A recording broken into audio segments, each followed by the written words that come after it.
माशाअल्लाह ला हौला वला कुव्वता इल्ला बिल्लाहिल अलिय्यिल अज़ीम। अऊज़ु बिल्लाहि मिनश शैतानिर रजीम। बिस्मिल्लाहिर रहमानिर रहीम। आज जो मैं वजीफ़ा आपको बताने जा रहा हूँ, आपको कोई भी गम हो, कोई भी रंज हो, कोई भी टेंशन हो, आप इस वजीफ़े को करें, इंशाअल्लाह आपका वो रंज, वो गम, वो टेंशन दूर हो जाएगी। इसमें आपने बावज़ू होना है, नमाज़ पढ़नी है। किसी भी नमाज के बाद, चाहे ज़ोहर की है, चाहे असर की है, मगरिब की है, इशा की है, फजर की है, किसी भी नमाज के बाद नमाज लाजमन पढ़नी है। नमाज पढ़ के वजीफ़े, जो भी मैं बताता हूँ वजीफ़े नमाज के साथ होते हैं। आप नमाज पढ़ कर ज़्यादातर ये वजीफ़े करें, इंशाअल्लाह ताला अल्लाह ताला दुआएं जल्द कबूल फरमाता है।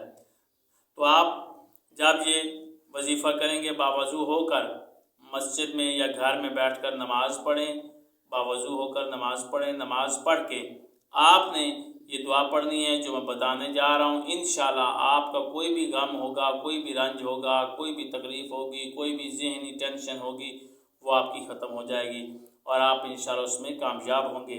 70 दफ़ा इस दुआ को पढ़ना है। 70 दफ़ा इस दुआ को आपने पढ़ना है। अव्वल व आखिर आपने दरूद पाक पढ़ लेना है।